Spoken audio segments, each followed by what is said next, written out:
Hey guys, welcome back to another sports stuff video. Today we'll be talking about the Chicago Bears and their awesome plan I've laid out for them to completely fix this team and honestly, in my opinion, become a true playoff contender. So if you guys do enjoy, please leave a like, comment, subscribe, hit the notification button to notify when I post next. Let's get into this video. So Chicago Bears offseason plan. Let's go. Obviously, they started off the offseason by hiring Ben Johnson, the A+ hire. One of my favorite hires of the offseason. I really didn't think they'd be able to land him. But Ben Johnson with Caleb Williams, that's going to be a really fun matchup. You're going to see throughout this video, there's a very clear thing that I do due to Ben Johnson being in Chicago. A very clear plan of what I think he's going to do in the offseason and try and fix this roster and this team to be true competitors. So let's get into it, and we'll talk about it as it goes. So cuts and or trades, we're currently at positive 64 million. Very high number, so we don't have to do much outside of that, but we're going to do a couple of things to do some cuts and trades.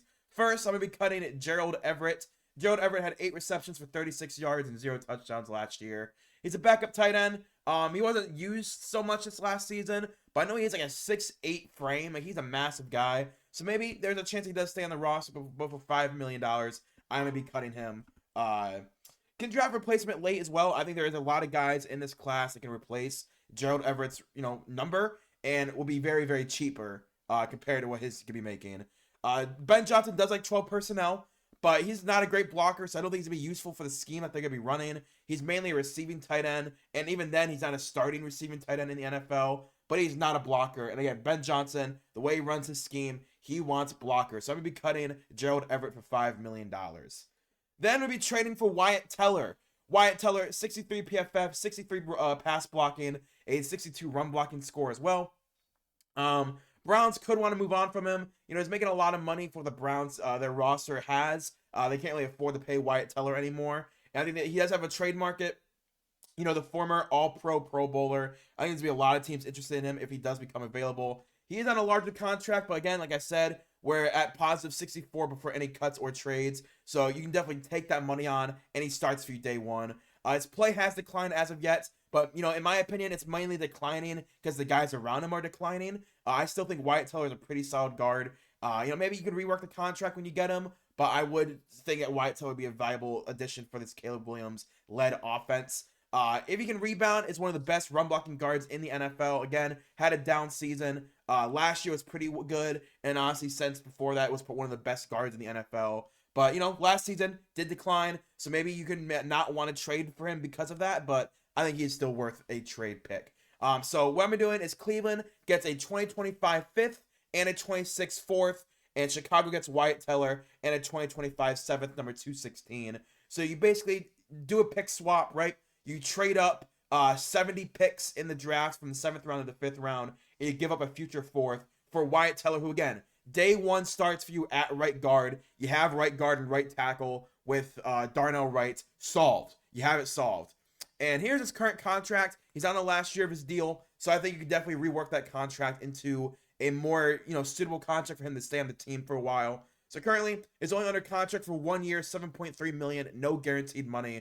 We're going to rework that trade into a 3-year, what is that? 44, $45 million deal. About 65% of it is guaranteed. Not too bad. I think there's definitely even worse trades out there in the world that you can go and get. But Wyatt Teller definitely is worth a trade, especially for only day 3 picks. I think it's definitely worth it. So next, we're going to do some restructures. Montez Sweat is going to get a restructure for $13 million. DJ Moore gets a restructure for $15.7, and Jalen Johnson gets a restructure for $9.8, opening up $39 million more dollars to rebuild this team, bringing that number to $95 million total to restructure this team. So, not too bad. $95 million going into the re-signing phase of the offseason. That's definitely one of the highest numbers we've had so far in this series, but not the highest yet. But yeah, $95 million. There's a few guys I do want to re-sign, so $95 million, it gives me a lot of room to re-sign them. First off, I'm going to grab Keenan Allen. Keenan Allen had 70 receptions, 744 yards, and 7 touchdowns. He was a great option for Caleb Williams. Ben's system needs good possession receivers, and I think Keenan Allen is exactly what you would want in that kind of role as, hey, get a dude who can run one of the best route runners in NFL history, so he can run every route in the route book effectively and get separation.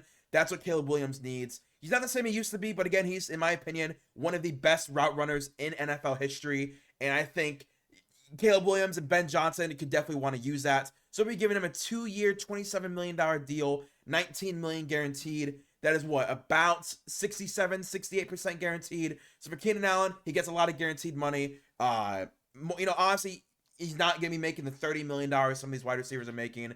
But, make it 13, 14 million, almost all of it guaranteed. That's not too bad for a guy this age with this production. Next, we have Matt Pryor returning to the offensive line. Had a 70 PFF grade, 78 pass blocking, 66 run blocking.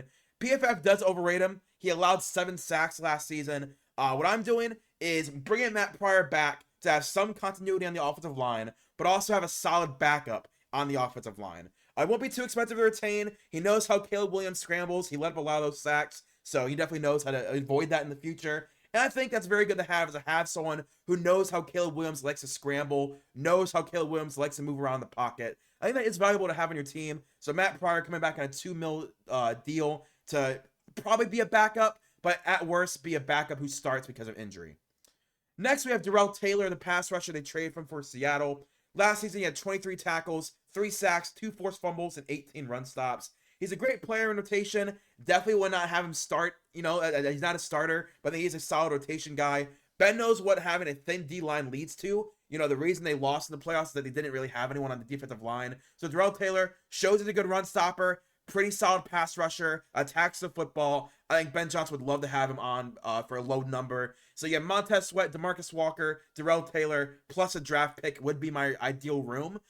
So Darrell Taylor, 2-year, $8.5 million guaranteed. 5.5 is the guaranteed money. 8.5 is the cap number. Again, around 74% guaranteed. Not awful, little much from the guaranteed money side, but again, to make sure you have a solidified 4-man group is something that you want to invest in. So, finally, I am going to be tendering Jack Sanborn. Jack Sanborn had 19 tackles, 2 sacks, and 7 run stops last year. His rookie season, he was a really good starter, but the last 2 years, they kind of moved into a rotation linebacker. Now he's a great rotation linebacker, in my opinion. We are going to second-round tender him.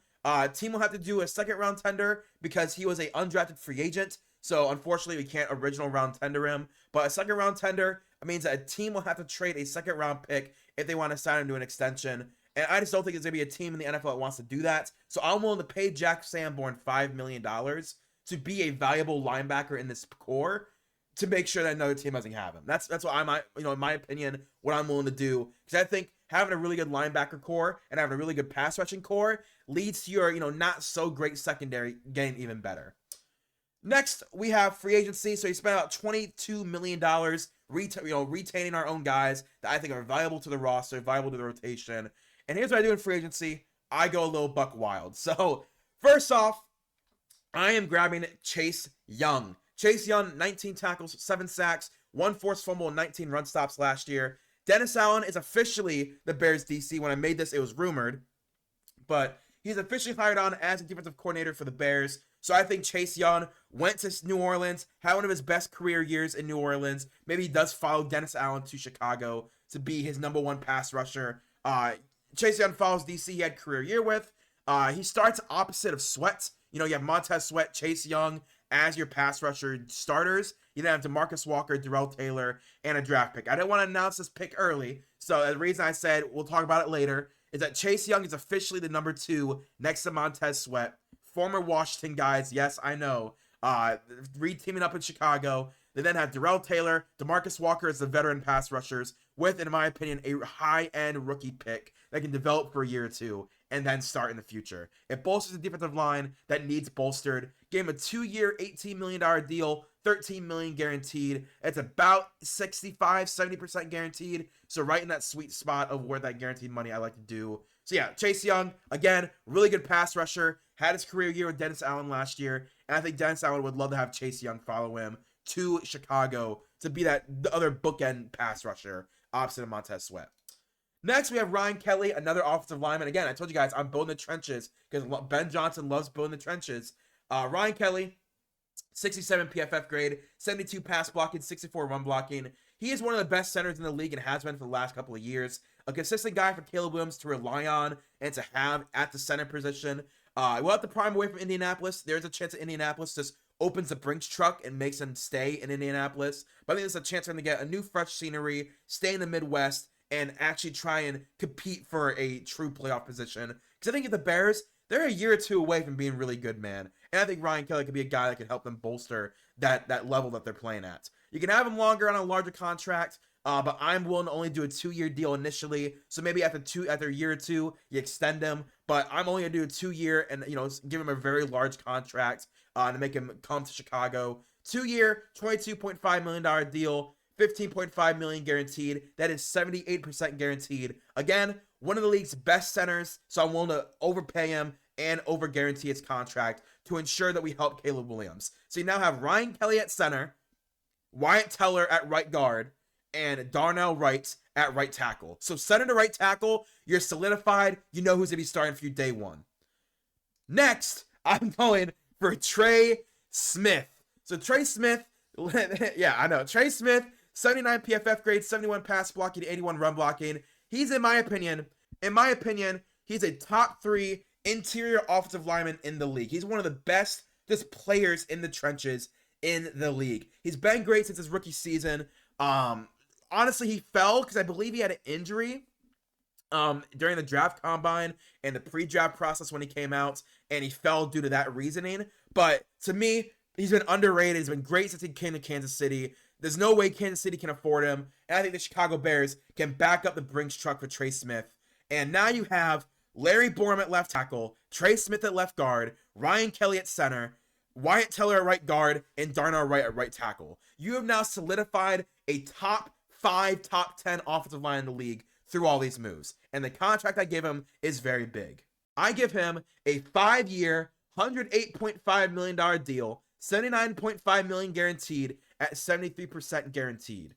I do that because I know what Trey Smith is. He's one of the best interior offensive linemen. It is the biggest contract for an offensive lineman ever in NFL history. He comes to Chicago. He starts day one. He's in the middle of his career, prime. He's the prime of his career. Multiple-time All-Pro, multiple-time Pro Bowler.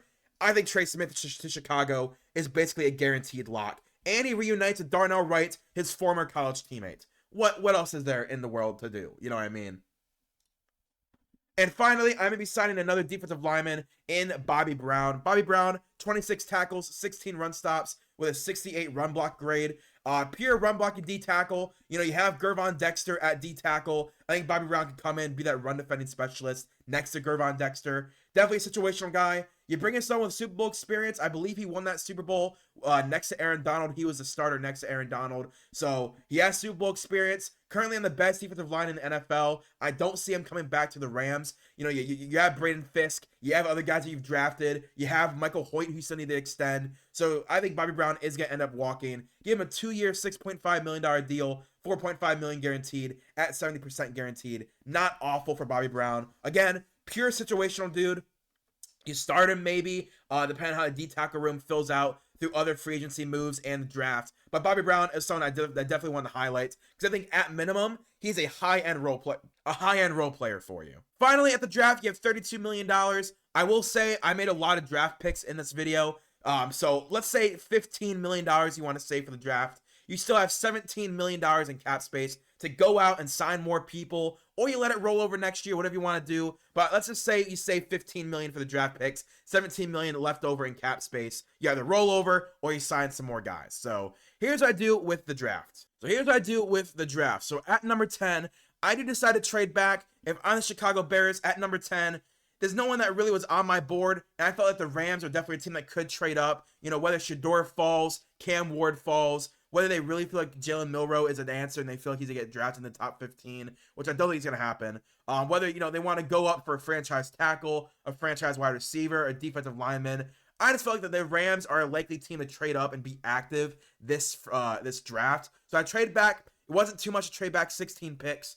So you get number 26, you get number 100, number 190, and a future 5th round pick. I did make sure that via the draft pick calculator and the value chart, this did match up, and I thought the Rams were a team that would trade up for a player. So we slide back all the way to number 26, and we grab Kenneth Grant. Kenneth Grant, great D tackle last year next to Mason Graham. Honestly, the last 2 years, he's been dominant next to Mason Graham. It's a very deep D tackle class, but in my opinion, Kenneth Grant is one of the only true day one blue chip impact guys. He is an amazing run defender, a high level pass rusher. He uses wide frame to stuff the run. I think him and Gervon Dexter for the future is a crazy good pairing. And you brought in Bobby Brown to be a pure run stopper. Him and Kenneth Grant next to each other would be elites in those run moments, and Gervon Dexter as that pass rusher. But Kenneth Grant can anchor the D-tackle room for the next 10 years. Then at number 39, grabbing Xavier Watts from Notre Dame. Xavier Watts, he had an elite year, especially in the playoffs. He had 6 interceptions and 0 touchdowns last year. He's amazing in coverage. His run defense is serviceable, but you have Jaquan Brisker there to be that thumper in the run game. He's a truly elite deep free safety. You have Kevin Byard currently on a large long-term deal. You can move on from that money if you want to, or you have Kevin Byard kind of teach Xavier Watts how to be in the NFL, let him sit for a year under Dennis Allen, and next year can start at free safety. But I think Xavier Watts at 39 is great value. I see him as a potential first-round pick. Then, at number 41, grabbing Cam Skattebo from Arizona State. Skattebo, I think it's Skattebo is his name. He's a great dual threat running back. He had 102 missed tackles forced this year, which is insane. In 13 games, he had 102 missed tackles forced. Insanity. He's an amazing route runner too, as a outlets for the passing game. He had 2,000 all-purpose yards in 13 games this year. He's an elite running back prospect to elevate that position group. You've been investing, 4th-round picks, 3rd-round picks, $8 million a year in DeAndre Swift. But Cam Skattebo gives you a true dominant Alvin Kamara type of player at number 41. Then at number 72, I'll grab Elijah Arroyo, my replacement for Gerald Everett. Arroyo is a great receiving tight end. He's more out wide tight end than an inline tight end guy. But this year had 7 touchdowns with 590 yards. He can be a great backup to Cole Kmet, especially in those 12 personnel sets that Ben Johnson loves to run from. And again, he's a pretty solid run blocker. Not anything like elite, like something that, he's going to make him one of the best run blockers in the league. But he's serviceable. He's pretty all right. So I think he can definitely improve in the run game. Think about David Njoku. When he came out of college, he was not a good run blocker. Now he's one of the best run blocking starting tight ends in the league. So they can happen. You can definitely become a really good blocking tight end. I think Elijah Arroyo has the passing game locked down. Just needs to lock up in the run blocking, and I think he'll get better. Then number 100, grabbing Jared Wilson from Georgia.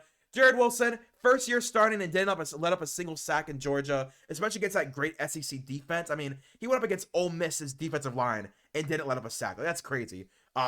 Great pass blocker, good run blocker. He gets to the second level in the run game effectively. I think this is a future investment in Jared Wilson because obviously you have Ryan Kelly, who I signed. I think Jared Wilson is a long-term investment at number 100. So you don't have to invest, a first or second round pick in a guy. You invest a top 100 pick in him so you see value in the future of him starting, but year 1 can sit behind Ryan Kelly, and maybe even year 2 sit behind Ryan Kelly for all I know.